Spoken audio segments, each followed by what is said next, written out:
Good evening, ladies and gentlemen. Good evening, great scholars and great leaders. Good evening, philosophers. Good evening, psychologists, lovers of knowledge, creators of knowledge and lovers of wisdom, to everyone who's here from everywhere where you are joining us. Thank you so much for joining us tonight. My name is Mazwe Majola. I'm from the Worldwide Institute of Leadership and Development. We develop leaders, we empower leaders, we produce leaders. We do that because we have realized that everything revolves around leadership. Leadership is everything, and everything is leadership. You started this platform to encourage each other as leaders, as scholars, to inspire each other, to empower each other, to admonish each other, and to correct each other. This is a community of leaders. We come here to learn from each other, to unlearn, to relearn, and to co-learn. So thank you so much for joining us tonight. Welcome to our regulars and to our members, those men and women who join us almost every Wednesdays or as often as they can. So as you know that we really learn a lot from each other. So thank you so much for joining us. And a particular welcome to those colleagues who are joining us for the first time. If we are here for the first time, thank you so much for joining us. Please do feel at home, enjoy yourself. This is a safe space. This is a community of leaders. This is where you belong, and do participate wherever possible. We'd like to hear and to learn from you because, as I said, that we are here to learn from each other together. So tonight we are discussing a very interesting topic, very important topic, which will be led by our colleague, which I'm going to introduce shortly. And it's so wonderful to meet tonight because we are discussing women navigating a hostile patriarchal South African public service. It's a very important topic, and then it's led by our own Dr. Nikelwa Tengimfene. It's one of us at this platform. Actually, it's not the first time addressing us. She's addressed us before. And she's a co-author or a contributor to this seminal book, this book that is taking the whole world by storm, not only in South Africa, in Africa, everywhere you go. That is why I say, if you are in this call and you don't have this book, please, I don't want to say anything. I'll just say, please make sure that you get the copy. If you don't know where, exclusive books, you'll get it. But if you're struggling, please do let us know so that we can assist wherever possible. But it's very critical, very important for you to grab this book. It's written by best scholars and industry experts. So Dr. Nikelwa is one of the contributors, and actually she'll be addressing us on the chapter. So to what we are going to hear tonight is just a teaser. It's just a teaser presentation because she cannot cover the whole chapter in the time allocated. And then hopefully we'll be able then to find a book and then read the chapter so that you know what is happening here. Nikelwa is a scholar, is an academic, is a researcher. She's a communication specialist. She's been working in government and public sector for many years. She understands this sector. She understands herself. So that is why actually she dedicated a chapter on this area. She, as I said, she's in marketing and communication and stakeholder relations. She's an expert there. Really, we are so glad to have her tonight so that she can take us through. My sister, Siswami, Thank you so much, my good doctor, for availing yourself. I know that you are a very busy person, and I'm so humbled that you made time to address us and to address this platform. You know this platform, you attend here, you always listen to others. And this is the beauty of this platform, ladies and gentlemen, that I always say that almost 95% of the people who attend here are past speakers.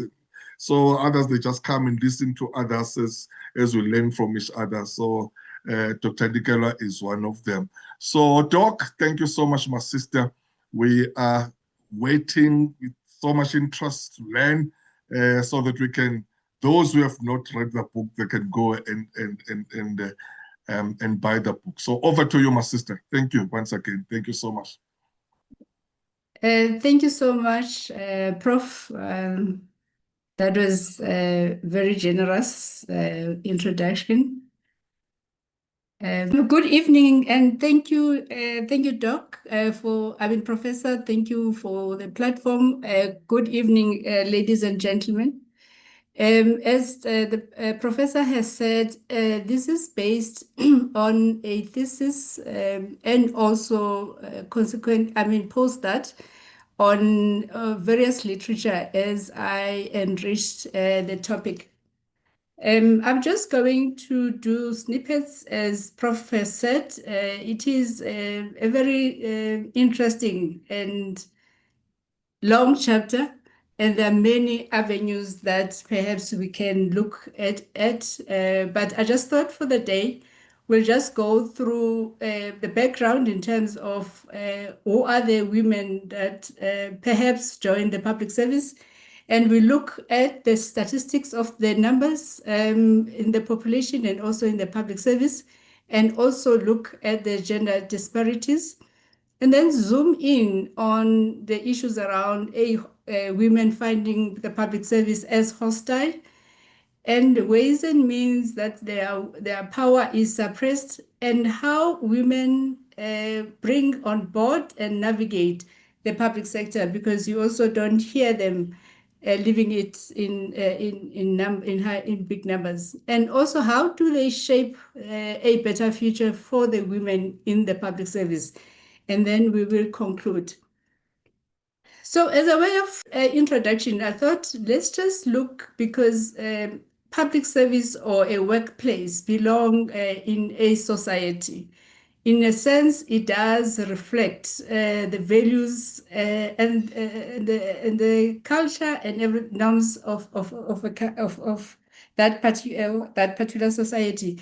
In this context, it looks at how gender develops, how we bring up boys and girls, and how that has an impact on their adult choices.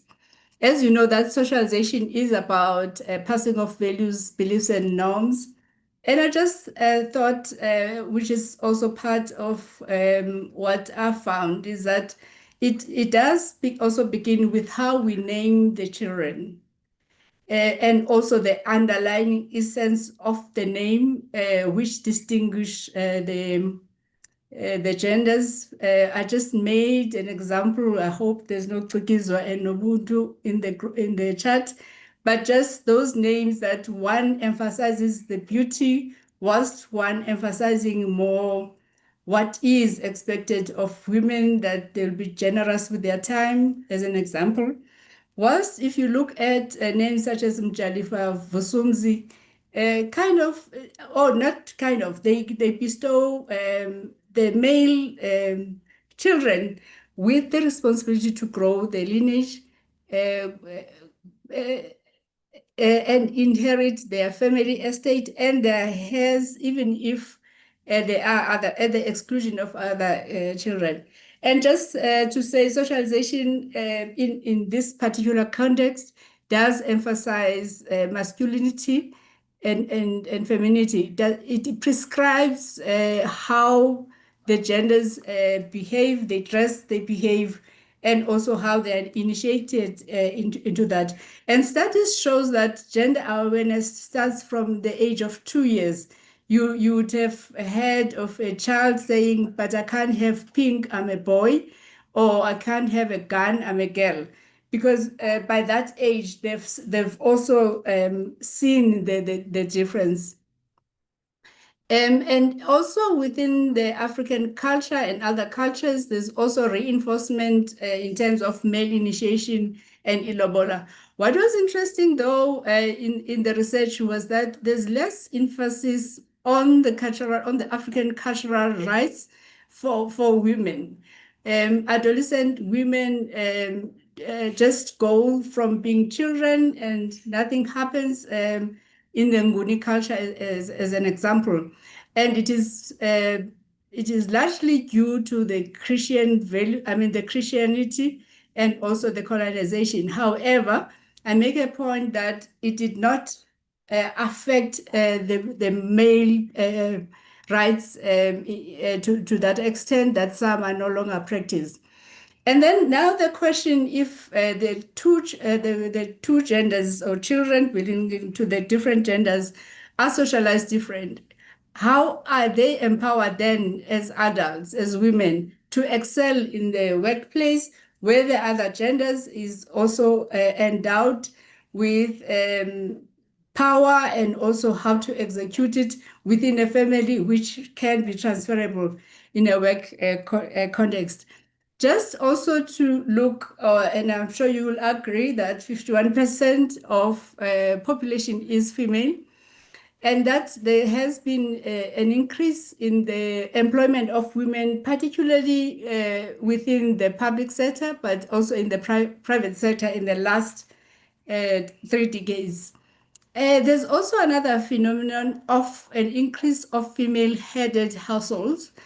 And this is particularly true for Africans, but with Africans, there's a distinction because it also has got social, historical issues, such as labor migration, where you find that even though women are married, but they take care of the households whilst men are working in the urban areas. But also, it could be linked also to access in education for women that were traditionally barred because of cultural and other issues. So there is a correlation in terms of that, but also there is a conducive environment because of legislation such as equity legislation, affirmative action, post 1994. So the study looked at the public sector, which is one of the highest employers of women in particular. And what you then find is that in as much as you find women right through, but it remains male dominated, particularly at the senior management level. If you look at the middle management, also it's the difference is more or less the female there's the female ratio at MMS and SMS remain the same. I don't have the statistics with me currently, but you will find that at the lower part, at entry levels, you do find where women, in some cases, are more than 60%. Now, this is perhaps what the women in the study talked about, because it was particularly women that were at SMS level. I've indicated that there's high number of women, but there's male domination, particularly within the leadership, with limited access. And women, therefore, find it an alien environment for them. And it's where you are around a table, but you can feel that you are not fully fledged member of this organization. As an example, around Group Exco, where you find that it's easier for men to isolate and exclude women, or sometimes to just talk down to women or whatever they bring in terms of the discussion, if we're to look at that. But also, they felt that there's prescribed macho behavior that is perhaps tolerated, such as where they can make derogatory remarks to women, and you find that there's little or there's no agency to address that, but also that women are expected to serve. Just on the hostility, the other issue is where women are prescribed on how to the behavior, and if they don't behave, then they are also isolated. The other issue, or excluded rather, or seen as odd. There's a word I'm looking for that's escaping me, but you don't belong here. Women are supposed to be submissive and all that.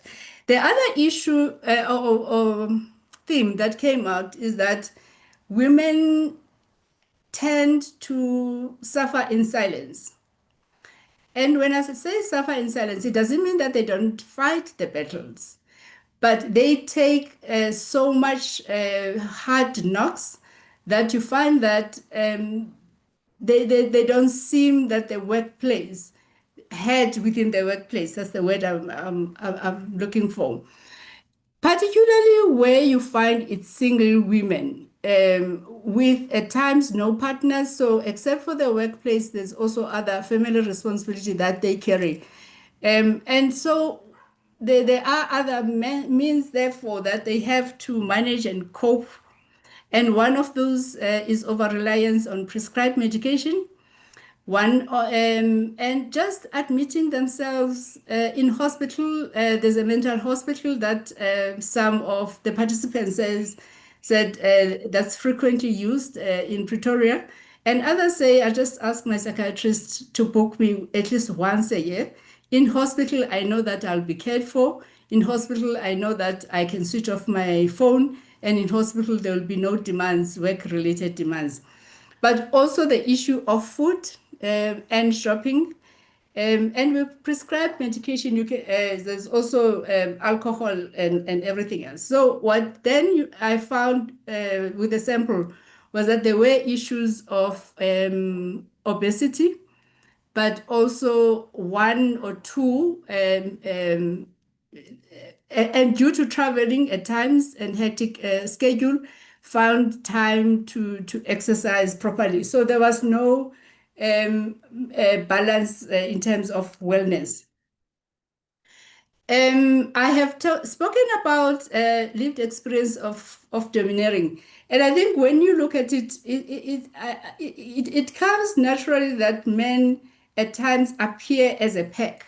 So when they're about to attack, it's not one person, but they all come together, which also can be frightening, not frightening, but that doesn't allow room for a conducive engagement in that respect. And the other issue was sexual harassment, particularly for single women, where they felt that they are targeted because there is no, or it's assumed that there's no partner that's formally linked to them. So they will be then expected to kind of comply to such requests. And whilst I'm also talking about married women, there's also, I mean, single women and women in particular, is that you would find that the family, other roles like family community gets overlooked because women, single women or women are expected to just jump even if they have to work during weekends or holidays. I want to spend a bit of time on political overhandedness because it's one of the issues that are underreported, yet it is prevalent. And I'm talking about perhaps pre 2020, 2021, when the research was done, where you find that the political heads of a particular department um, force themselves or undermine the powers of the director general, as an example. And besides that, so they get into I mean, in their hands into the technical issues of the department and command the directions. And where it gets a bit hard for women is if you don't take those instructions because of the power they yield. Remember, they've disempowered the DG. So in a sense, you are between a hard place and a rock, a kind of. And some of the women attested to have been with charges that were put against them, unfounded charges, placed on leave with no due processes followed, where you find that you are first placed on leave, you don't understand what are the charges, and when you are on what they call garden leave, they then start to look at what they can get. There's one that shared an experience where she woke up to calls. She said there were about 10 from a political principal at a particular morning on a Sunday. And when she called back, she was told, "Why are you sleeping?" When there's these bad headlines. And she had a young child, and she had to take the young child, and the helper was away that weekend, only to find the political principal went to work, I mean, to church. And she stayed the whole day, and she came around about 5 p.m. So those are the little, not little things, but those are the painful things that, so you either respond or don't respond. If you do respond, you do feel that, but you are stretched already. The expectations are rather too much. And you'll ask, why do they stay then within the public service? And almost most of them said, but we are patriotic about South Africa, so we are here to serve. And we are here because we've earned the rights, we've got the right accommodation, I mean, the right credential academically, but we've also have the expertise to do what we are employed to do.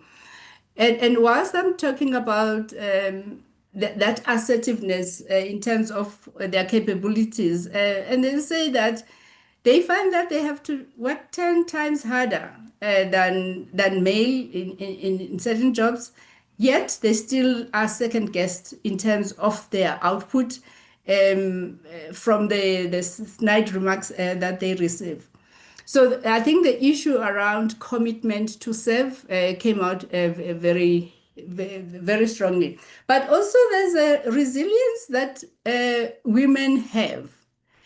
And it is because of what they have gone through as children and issues of being excluded. So, in a sense, they do know that it's going to be a tough call. If it's a tough call, it is within themselves that they will show that they will do it, and nothing is going to stop them from that. So as I said, so it's more an intrinsic power than that they have. But we've got hard work. We're diligent. We've got the skills and the expertise. And when I talk about the women, in as much as they are expressing the negative side, they are not talking about it in a defeated space, but they are just sharing the struggles and also the wins that they have in just making the work environment work for them. One joke that in meetings, for instance, where you find that males are comfortable rather, with meetings that take over, over a long period of time into early evening. And she says, I just call them out and saying, I'm waiting for my wife, so I need to go. One had brought a child because the meeting, there was an issue, the school had closed, but there was a late meeting. And at some point, she asked the political executive if she can be excused. And he asked, what's the issue? And he said, well, I've got a child. And the political principal was heard as saying, oh, these ones, these women. And whilst on political heads, um, the female political heads were even more brutal, if I were to make a subjective observation. And so it's not only that the males don't understand what women needs to do, but it's also the women, the female leaders that also are hard, particularly on women. So one of the positive, perhaps it's driven by the fact of resilience, is that women then take it upon themselves to empower themselves so that they overcome the mental barriers that tells them perhaps that they are not good enough, that they have not earned their space at the boardroom, and also that they're not equal to people around and also to the task at hand. One of the things that the women were strong up, on is that the experiences that the negative lived experiences that they are driving an agenda so that the younger women don't suffer the same. So they will coach and mentor young women, and in things where they will direct in terms of the issues around what they should do. And one of them said, I tell them that you're not here to make tea or coffee or print documents. You are here to learn. And this is the job description that you look at. And issues of assertiveness, especially against the issues of sexual abuse, as I've mentioned. So they serve, in a sense, as guardians against female exploitation. And well, they were dreaming that it would be so good to have aftercare services at work. I made mention of one that brought the child. But they are just saying, especially when children are young, just them waking up, drop the children far from a workplace, go to work, and then there are competing work demands, then going back. It would be better if these were accommodated within the vicinity of work. And also the issue of reasonable accommodation of family and societal roles. For instance, you would know that women at the senior management level travel a lot between Pretoria and Cape Town and globally or domestically. And they find that at times that does strain the relationship. However, the single women, or the women rather, have outsourced most of the primary care and nurturing roles. So in a sense, they use they leverage on the resources that the financial resources and get au pairs and everything else. But also they also have to rely a lot on family and technology. But they just find that between workplace and also the other roles, there is it weighs on the workplace side, and perhaps issues of flexibility could work to other advantage. So as I conclude, I think the call therefore on leadership is how do you leverage on women's strengths within a workplace? Women bring collaboration, resilience, taking initiatives, thinking outside the box, especially if they are given the room to be and explore the issues or the task at hand. The women felt that it was either swim or sink, especially as they move from the middle management to the senior management. Nobody had time to take it through the ropes. I'm not saying that they want to be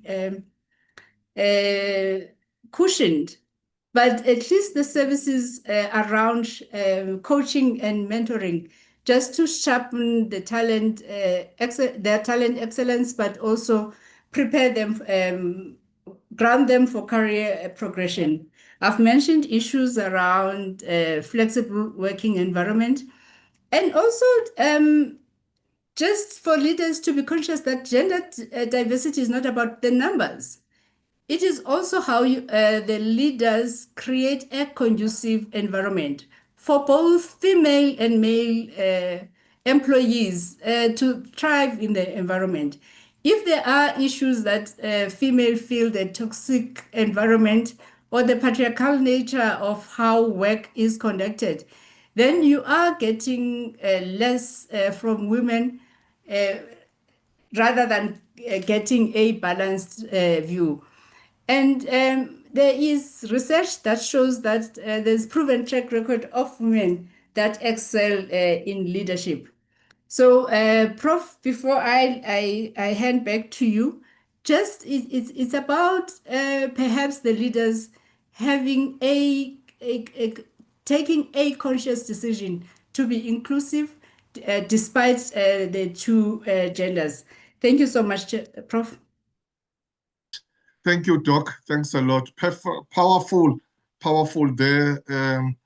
Actually, we always think for some of us who are more on private sector space, it has always been thought public sector was obviously still better than private sector, but still some challenges even there, even though the private sector maybe not maybe, we all know that even during the time when some of us were driving transformation, it was always known that public sector is doing much better than private sector, and SOEs doing much better than the private sector. But thank you so much for this, for these nuggets, because we may not know what is happening there. Ladies and gentlemen, we are now it's a time where we are opening up for questions and answer, or rather, and comments and observations.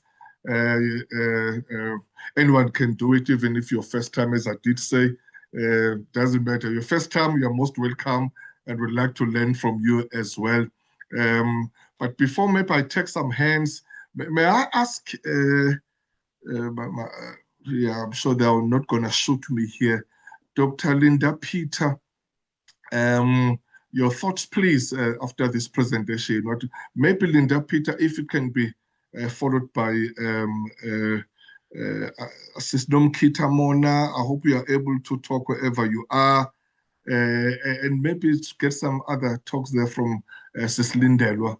These are people who have been very exposed in the public sector, and others as well, I know.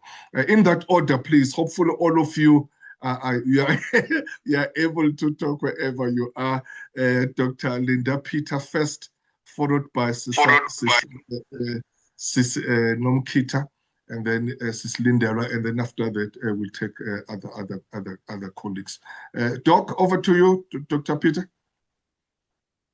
Thank you, Prof. Mazwe Majola, and good evening, colleagues, scholars, and academics and industry experts. And thank you very much, Dr. Nikki, for such a powerful and thought-provoking presentation that you have just presented us with. And one thing that I think for me, you highlighted very well, it's the toxicity in the public service, especially that is affecting women. When you have made examples of sexual harassment and the things that are happening where women leaders are not given enough power, especially by political principles. And I'm thinking when you mentioned the sexual harassment, you reminded me of just a few months ago, we were listening to a very long judicial inquiry on sexual harassment or in our judicial system of a court clerk by a JP. And I found there are things that I thought that this lady was actually suffering from secondary harassment, bombarded by these men, belittling how she felt and how she presented herself in this. So that is very important what you have just raised. And I'm also taking some the takeaway points that I've taken from your presentation, Dr. Aniki, as I fondly call her. It's the lack of socialization or the inequality of socialization for both girl child and boy child, and which at the end, when these children grow up to be adults, they manifest how they have been socialized in the workplace. And those power dynamics, they become very, very prevalent. And you've also touched a very important area of reasonable accommodation. Funny enough, before 1994, I'm not going to mention this hospital, but it was a white dominant hospital that had aftercare crashes in its facilities so that their night staff and day staff can come with their children at work and leave those children at the facility, and they had minders. They used assistant nurses to look after the children at that time. And when you go home, you just go via the facility, pick up the child and go home. And all of those things, they were just stopped. And a female in particular, they struggle with their children and not even in a position to supervise their children properly. But it is your presentation it's very critical. But also, I think we are making strides as a country in terms of women leadership. And I think I'm getting excited of people like you that took time to explore and research this important topic about patriarchy and women leaders. And again, I'm going to say to Prof. Majola, our professor, who is also taking this agenda of women very seriously in elevating women leaders in the society. Thank you very much, Prof, for that. And to be biased a little bit, I was very proud last month when I heard the Anglican Church having the first Black women bishop. So we are really making some strides in elevating women in our society.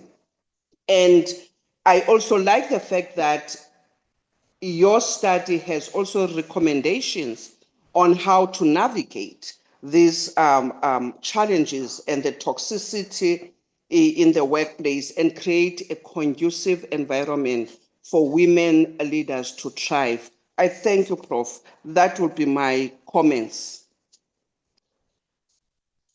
Thank you. Thanks, Doc. Thank you very much. I see that Sis Nikelwa, sorry, man, not Sis Nikelwa, sorry, Sis Lindelwa is not feeling well. She's unable to talk, but thank you so much nonetheless for attending, my sister. Thanks a lot. Sis Nomkita, are you able to talk wherever you are, my sister? Prof, hi, can you hear me? We can hear you, sis. We can hear you. Okay, Thank perfect. Good evening, colleagues, and especially to our guest of honor this afternoon or evening. Prof, I'm coming up with an excuse here. I was looking forward to this talk for the whole week, and I was really looking forward to it. But I'm in Pietermaritzburg, as you know, and on my way to work last week, I tripped and fell and broke my ankle. And I was hospitalized for a couple of days, but I'm now out of hospital. So I put the alarm so that I can be awake at 6 and be able to join. And I only managed to join 8 minutes before Dr. Tengimfene stopped talking. So I'm really not even able to comment on what she was speaking about. But in the 8 minutes that I heard, I realized that I should have actually been on this call. And it would have been something I would have been happy to hear. Excuse me, apologies. And that I will rely on our YouTube to go back to listen to it. And at this point, I won't be able to intelligently, respond to what she was saying or even comment. But I agreed with what I heard at the last minute, where she was talking about how principles, in particular, political principles, seem to not be understanding of what women go through and what their responsibilities are. And immediately I listened. I actually texted Yoli Makasi and I said to her, you would have loved this talk. And she says, oh, and I really wanted to join. So she also had seen it. So apologies, Prof. I'm not talking to the topic, but thank you very much, Dr. Tengimfene. I'm going to go back and listen to it. Apologies. Well, thanks, my sister, but sorry about that, man. I'm so sorry about your ordeal. Wishing you a speed recovery. I was not aware you are not well. Sorry about that. A few weeks ago, was it last month, when Dr. Peter also fell? That's why she was not even able to join our book launch. Yeah, so sorry to hear that. About that, yeah. Colleagues, any thoughts? Maybe you may want to ask question, or if there's anyone who's got some experiences with the public sector in terms of the patriarchal challenges, or what is happening there in terms of yes, the topic at hand. As I said, that we always thought really public sector, it's much better, but it does seem like also there's still some things that are happening there that hopefully will be attended soon, so that people will be there. Whenever I speak about public sector, I always feel very sorry for especially the senior leaders, whether they're DGs or DDGs. Obviously, I've always been compete or talking or commenting on a political level, that what I always observe, it's when political heads, whether the ministers and others, when they do certain things, and then when it comes to the open, and then unfortunately, the DGs and the DDGs will always take a fall, with a view that, especially it has to do with corruption and malfeasance and mismanagement, when they will always say, no, but I'm just a political head. I'm not into procurement. I don't do those things. I'm very far away. So I always say that I really respect people who are working in the public sector, because to me, that is the most unfortunate thing, because at the end of the day, you want to protect your career, you want to make sure that you manage your relationship with your boss, even though we always promote and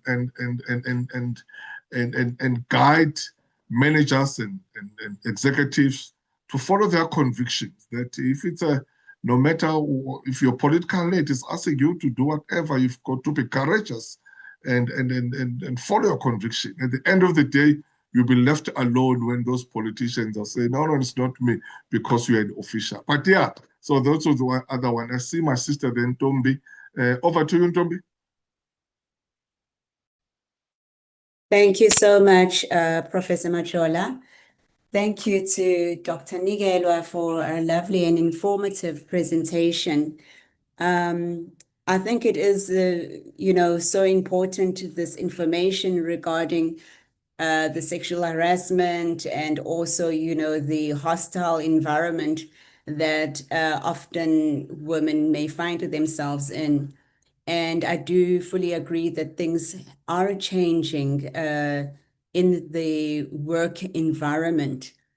However, I also feel that as women or the work environment is really adopting the same kind of template that always existed. And as women, we are just fitting into the template. So, and with the other contributor who mentioned socialization, I fully agree, because with socialization, it's how we are raised and how we are bringing up the girl child, the boy child. And so often before, it was about empowering the girl child, bringing the girl child to the work environment. However, we also need to empower the boy child to be able to handle women leadership, women in leadership. And I think there's a discrepancy there, because in the home, it's still very much the same. And whereas in the work environment where things are changing, as women, I think we're fitting into an existing template. It's not shifting in terms of, being different or recreational. We need to lead like as how women would lead. We are fitting into the shoes of men. And I think it's not sustainable in that, because women leadership have to now be at work and still do the home duties, and everything else is the same in the home. That's why now we are finding as women we're carrying too much, because really the gender roles haven't changed at home, but we have had to change in the work environment. So I'm thinking, how then can we actually strike a balance where we are not just fitting into a template, but actually changing and shifting the needle, that leadership. We shouldn't even in the future be talking about women leadership, but we should be talking about leadership. How can we just lead and feel that we belong, whether you're a woman or a man? How can we then lead in business, in careers, and still have sustainable relationships at home, healthy relationships at home with our children and our families? Thank you. Thank you. Thanks, thank you, Sister Dombe. Dr. Nikelwa, you can just respond there, the questions and comments that have been made, and then we'll take another round after that.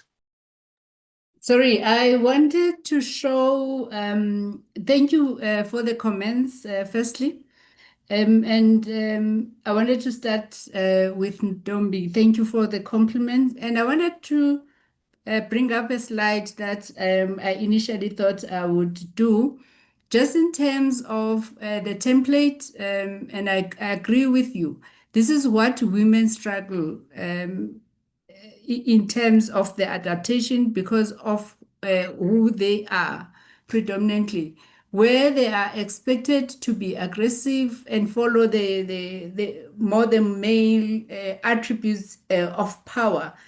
And one was saying even the softness of the voice is seen as less powerful, and also display of emotions is also seen as you are just being emotional. Now you're not being strategic. So they just feel that if they wear the men's suits, then they are suited. And then you're raising the issue of women working whilst also the responsibilities of nurturing still remain. So you would find that on an ordinary case, particularly because I also researched during COVID, most women did feel, because both roles were under one roof with no helper, with no family to support. So yes, in as much as the economy is such that they should work, but in essence, they are working on reserve because they've got the others to carry. And then, thank you, Sis Linda. I just wanted perhaps to go back to the issue of that you raised on sexual and the judiciary inquiry, not commenting much on the judiciary inquiry, but I think the essence also that they raised was how this sexual harassment was really not acted upon, if not undermined, diminished in one way and the other.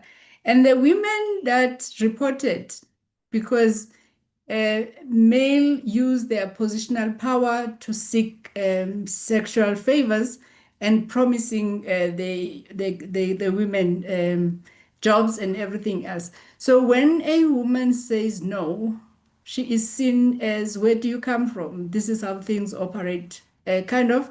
And also where the culprit is, the system allow the culprit to be protected and covered up, which is what also I wanted to raise.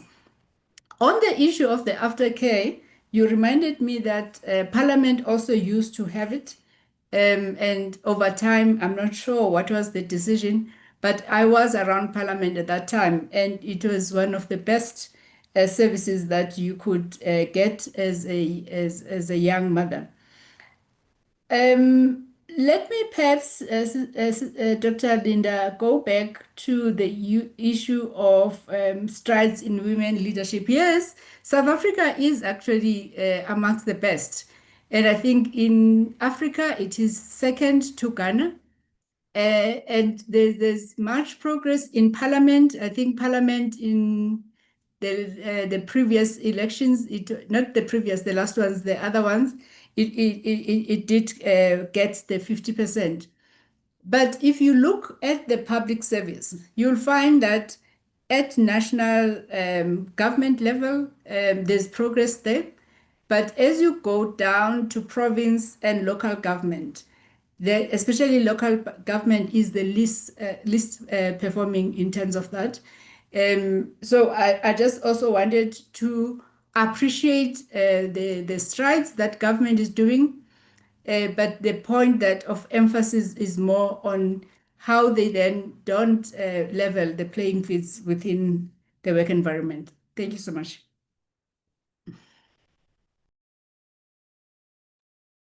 Thank you. If I may just ask, Doctor, there's a question that was asked by Ntombi there when was referring to women in leadership. Do you think that will ever, I wonder if in the very near future or sometimes, that will ever come to a stage where we talk about leadership? Someone who's in leadership is just a leader.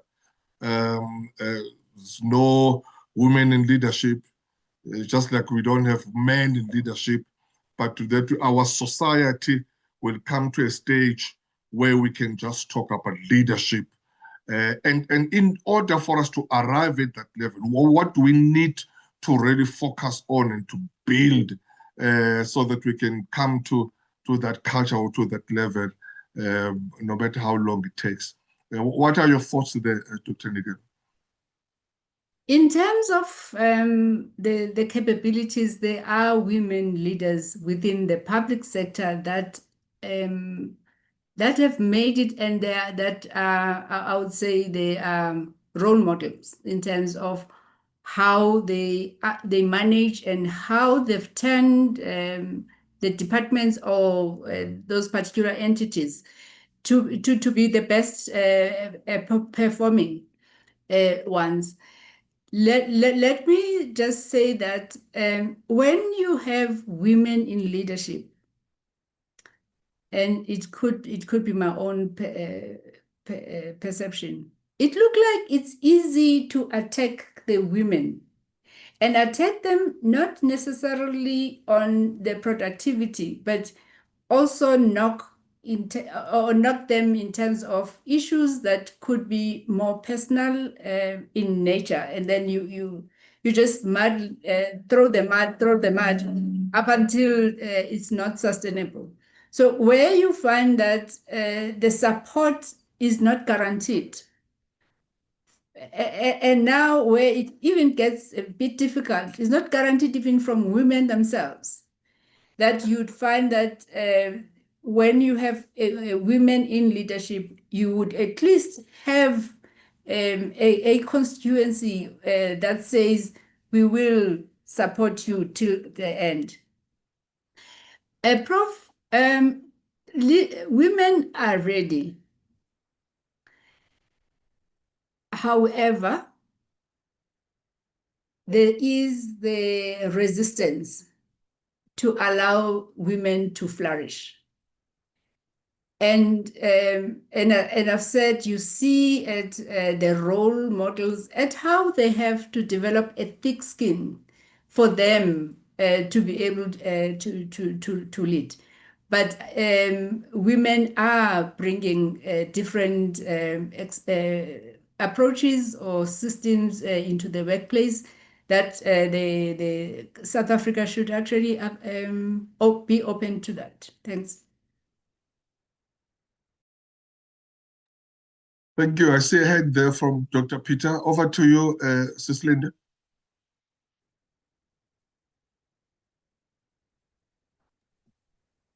So,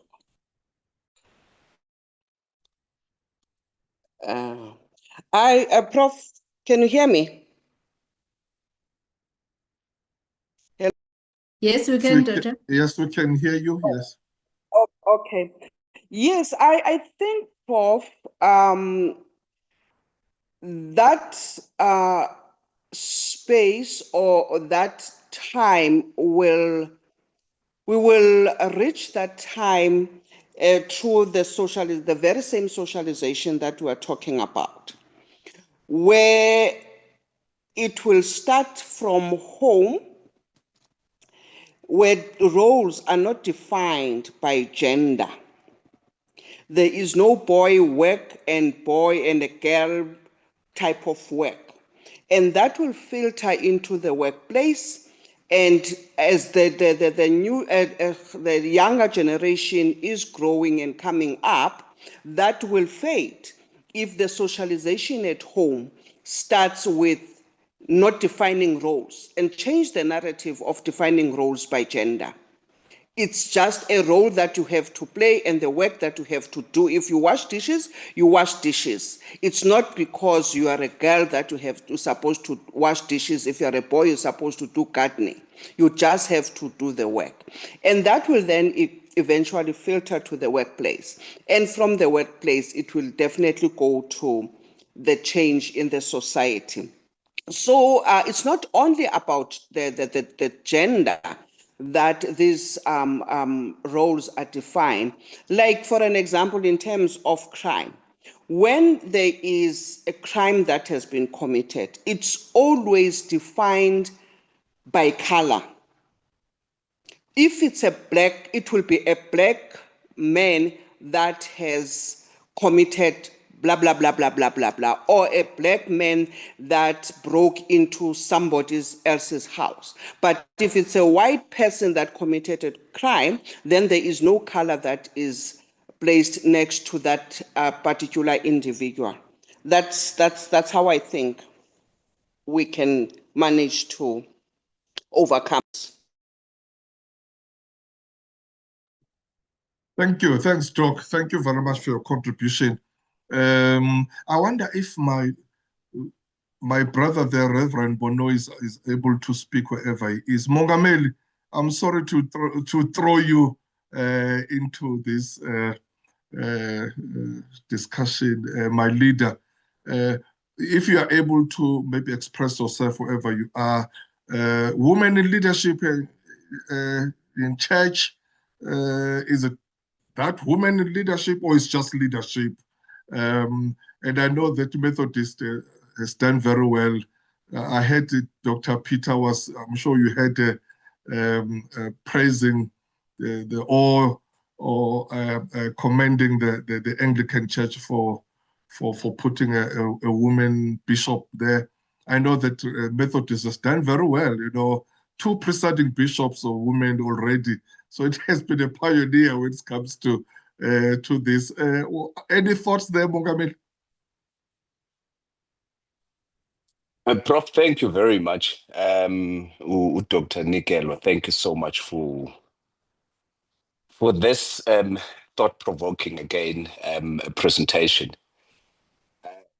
I'm excited also with the progress that the Anglican Church has made. Professor Majola is speaking about the Methodist Church. But I think it's an ongoing struggle. It is something that is going to take a very long time, for the picture to change, and that we don't just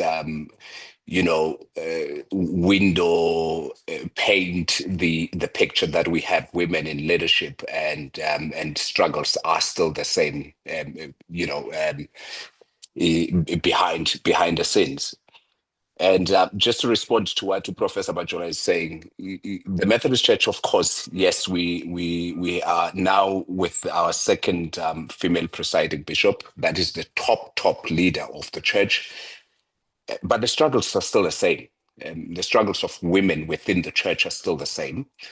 And sometimes I think Dr. Nikelwa did raise such a point in Dogogba, even if you have a female leader, sometimes it becomes the female leaders that are becoming very difficult to other females leaders within the church or women within the church. So that's a new narrative that has been coming up in the discussions of the church, in the conversations, in the corridors of the church, that even with a presiding bishop that is a woman, the women's struggles have never really been attended to. And I was going to come in, Prof, because I think this discussion is not as painful as it is supposed to be. And I think that's where we are missing the point, and that's where men are missing the point about the issues of women and the struggle of women. It is a painful struggle of a particular gender, and up until we are able to a certain degree understand where that is, we will be able to shift something from our side, especially those who are privileged to sit in the positions of power. This is where we're supposed to be using our power in creating a platform where any person is able to thrive, whether a woman, whether a man, but a person with all the skills, the ability, and the capacity to discharge a responsibility. Whoever sits into the top must ensure that that platform is created for that individual to be able to perform and show off their skills. We don't see that. You don't see that in politics. Let's tap into the narrative of the ruling party, for an example. We have been hearing the past president saying we are at a time where we believe that we can be led by a woman. But come the conferences, a male is nominated and nobody says anything about it. And we continue the business as if nothing is wrong with what we continue to perpetuate. And if we put a woman into a position, we put a woman because we are wanting to be politically correct, not because we believe that this woman is the person that is supposed to be leading us into that particular area. So we miss the pain into this thing. And the pain of the women's struggle is exactly the pain of the black people in South Africa under the apartheid. So if we are not going to be treating it in the same way, with the same energy, and and use the same tools, the same power that we have to adopt in for us to be able to shift the paradigm, we are never going to get anywhere. But I agree with the speakers that we have the role, we have the responsibility to begin at home in how we socialize our children. But those who sit into the positions of power, I always say that in the conversations within the church, that whoever sits in the position of power has the power.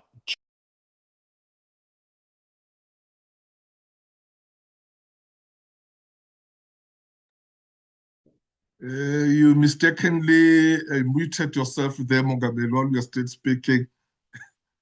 Just finish your point. Sorry. Yeah. Thank you, Yeah, Prof. okay. I'm saying it speaks to the leadership, but it also speaks to individuals. The individual male, myself as Umfundisi Bonoi, as a husband at home, as a father to my children. What is it that I'm wanting to see happening? What is the picture that I'm wanting to draw in my environment and within the household and into the greater community? As an individual, my conviction, my conscience, that has got to come into the play for me to be able to contribute into the greater picture of who we become as human beings. Thank you very much. Thank you very much. Thank you so much, Mongameli, Reverend Bonoi. Thanks, my brother. Powerful there. Thank you. Let me take another contribution there from Ismayoyo. I hope I'm pronouncing your name correctly there. Over to you. Thank you, Prof. It's Yoli Samakasi. I missed Sis Nikelwa's presentation. As Nomkita said, I don't know what happened to me, but I missed it. And I just wanted to make a few comments, just to firstly congratulate Sis Nikelwa for this good work that she did. I know that she was working this PhD under very difficult circumstances during the COVID period, and also when she lost her brother. And I'm just happy that you could finish, Sisi, and you are able to speak about your work so proudly today. I think some of the comments I would have wanted to make, just having followed the discussion, because I missed the co-presentation that was made, is that I think the first phase of my history is in the public sector. I've worked in the public sector all my life, and I've experienced all forms of patriarchy in the leadership roles in the public sector, and I've fought a hard fight for years, and I exited the public sector in February 2025 after serving as a DG at DPSA for 5 years. So I carry lots of experiences and lots of scars with me, and I'm still healing some of those scars through my own journey and my own ways of healing. But I do want just to highlight that I think that the first phase of this struggle of emancipating women was indeed about representation, counting the numbers of women that were putting in positions, and not necessarily thinking much about how these women are supported, about how these women are given the space to do what they need to do, and the respect they should be accorded in the different roles and responsibilities that they are in. And I think in my experience, particularly my generation, I was born in the 70s, mid 70s, And I think that that generation can be very vicious from a patriarchy perspective, vicious because of the sophistication that they carry. I think it's unlike our fathers and our mothers, who it was known in society, there's patriarchy. This is what men do. This is what men don't want to do. They don't want to do household chores. They this and that. But the current generation, I find them to be quite vicious because they pretend to be progressive, and they speak the right language of being progressive, but and then they just start with the ways in which they undermine and disrespect and subjugate women in the world of work. And I suppose that goes into their own spaces and the society that they live in. But also the other dangerous part of it is what I call the princesses of patriarchy, the women who get brought into this patriarchal agenda and become the champion of the patriarchal agenda themselves. And I think that we cannot speak about this topic without unpacking some of those particular areas. So my view, Prof, is that we have to move beyond the key performance indicators of monitoring how we're doing through only counting the numbers of women. We must ask ourselves difficult questions substantively. How are these women performing in the organization? Not performing because you want to penalize them, performing because you want to understand the culture of the organization and how the culture of the organization supports these women to be able to deliver and perform in the organization. So those kind of indicators that also showcases what are some of the services available for women across, even those who may not be in leadership, across the system to support women so that they continue to thrive, understanding their extra burden and extra roles in society.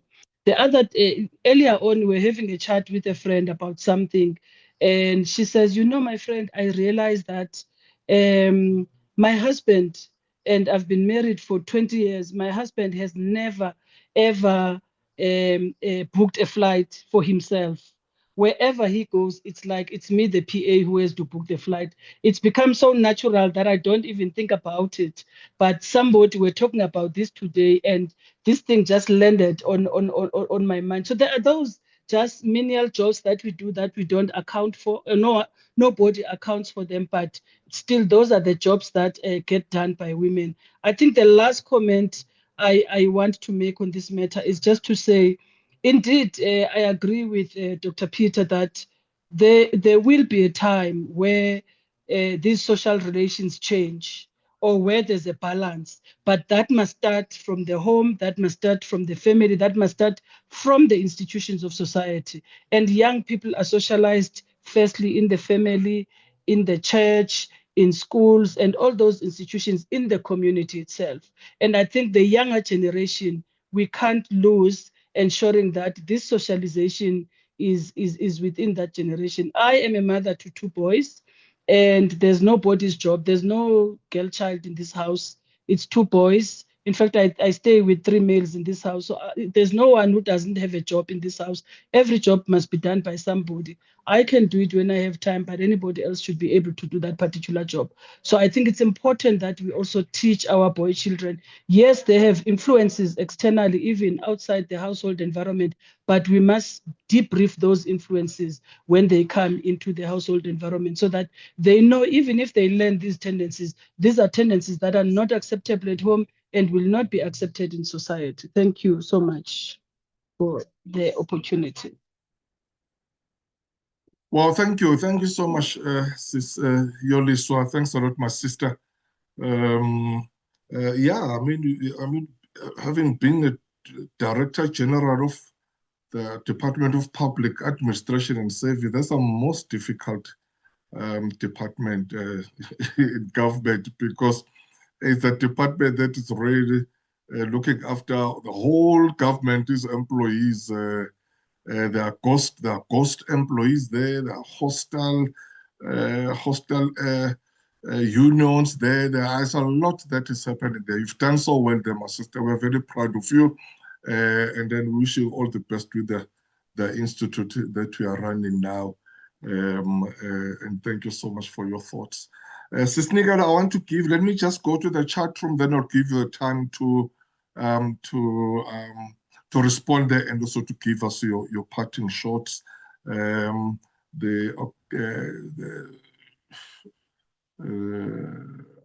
Yes, Sis Yoli there is the one. Society, I missed the talk. Sis Nix will catch up on YouTube. Yes. Dr. Peter, wish you a speeder. Yeah, okay, I was talking to Sister Mkita. My brother, the Victor, thank you for this informative, well-researched topic, Dr. Tengimfene. Indeed, so much needs to be done to empower and protect women in the workplace. Thank you, Prof. Majola, for always bringing in the best. Thanks, my brother. Sisi Oliso again. Yes, you are spot on, Dr. Nikelwa. Throw the mat until the woman leader gets tired and leaves. Wow, those words. Sincerely, it's very touching, but thanks, my sister. My brother, the Vusindobo. Dear Dr. Tengimfene, thank you very much for your presentation today. The topic you covered was truly important, and I sincerely appreciate you taking the time to share your insights and expertise with us. The talk was both informative and engaging, and it provided a lot of valuable perspectives that I believe will be very useful. Thanks again for your excellent contribution. Thanks, Dema Polova, and then Yoli, thanks. Dr. Nikelwa, if you can just respond to whatever comments and questions, and also give us your closing remarks there, and then we'll close the session after that. Over to you, my sister. Thank you so much, Prof. May I please start with Reverend Bonoi, just on one issue that you raised on the painfulness or the hurt of these women. Perhaps for this platform, I did not emphasize that point.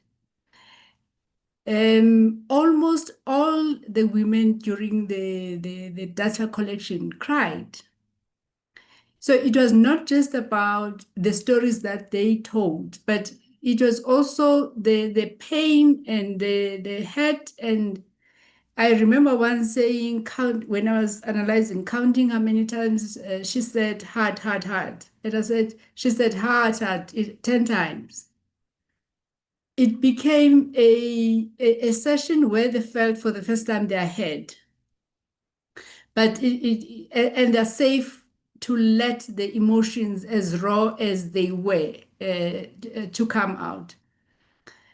The second part about the painfulness is I did a qualitative study. So I had declared my lived experiences. And by the way, this topic was influenced by the women. I didn't bring this topic.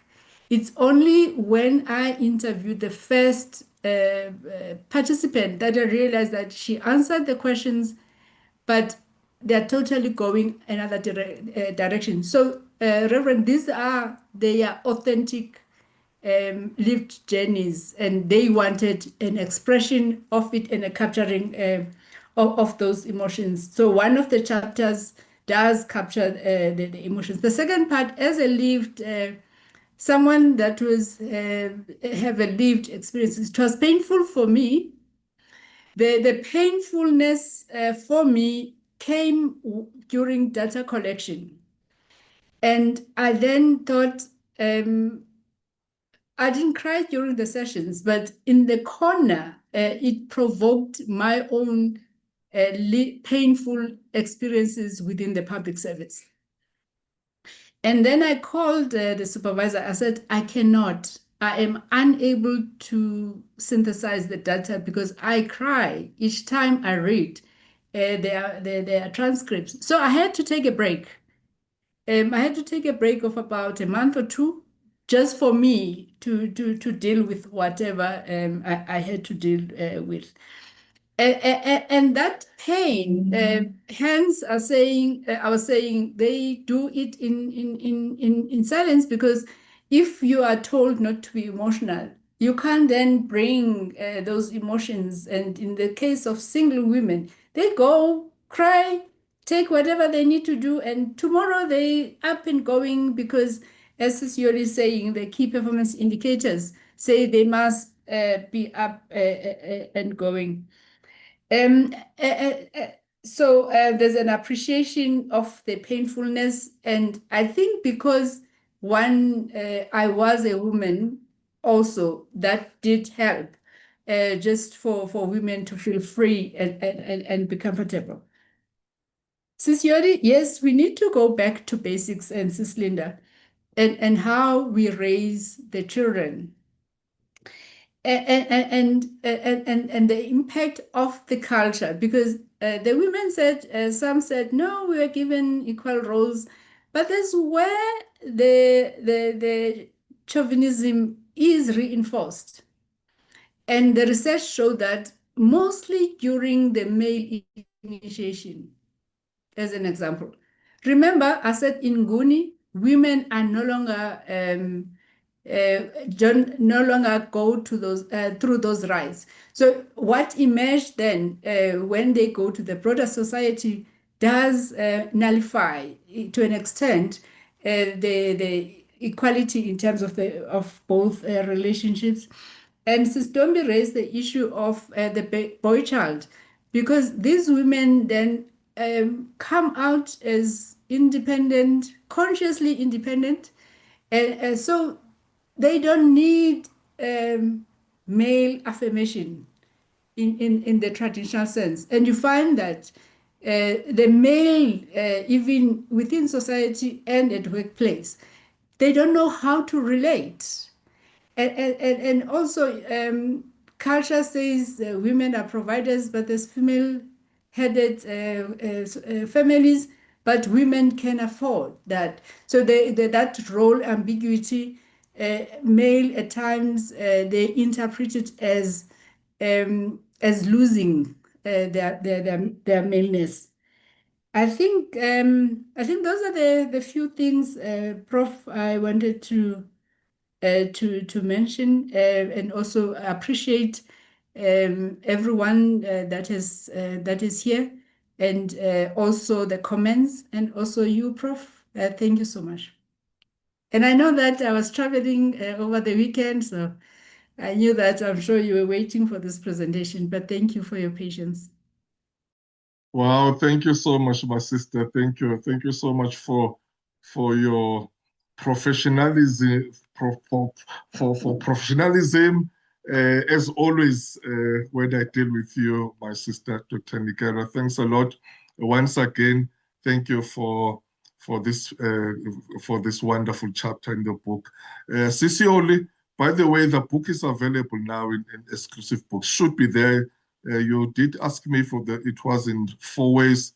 I think it should be there in 4 ways exclusive book. So please do go and check there, my sister, because I know that you were really running around looking for this book where you can buy. And I felt very bad at a time when it was not available there. But now it is available. And then this chapter is there by Dr. Nikelwa. Thank you so much. I mean, you have really empowered us tonight, because there are certain things that we were not aware of that is taking place in the public sector or in the public service, and we are now empowered. We know what is happening there. I remember I was doing an analysis of the first year anniversary of the first year of GNU. And I remember what I was saying, some of the things that I was saying there, even though obviously we're analyzing the ministers and those who are the cabinet and so on. But I remember making this point that for me, the heroes there, the people that we must commend and thank, are the officials. You know, can you picture the DGs? Sisioli was the DG there when the new minister came. There too, you've been having this, or the ANC ministers there, and then all of a sudden there is a IFP minister or a minister coming from the IFP coming there. Managing that transition and that change is not an easy thing. And many other DGs and other professionals who did that in different departments. So it's good to know about these dynamics and about these challenges, so that we are at least appraised in terms of what is happening there. So thank you so much, Dr. Nikelwa, for the presentation. Indeed, ladies and gentlemen, we'll catch this in our YouTube channel. Do check it from after a few days. We do have all other presentations there. Even the last week ones, it is posted there. So whenever you want, you can just go and then check our YouTube, and then you'll see all our past presentations there, our past sessions. Thank you so much for joining us, especially for those who joined us for the first time. Please do remember that we meet every Wednesdays, same time, same place. Next week we'll be here, same time, as I say, with another powerful speaker discussing another leadership topic in this leadership community. Thank you so much. May God bless you, and may God bless Africa. The session is agenda. Thank you until we meet again next week. And goodbye. Thank you. Bye. Thank you. Goodbye.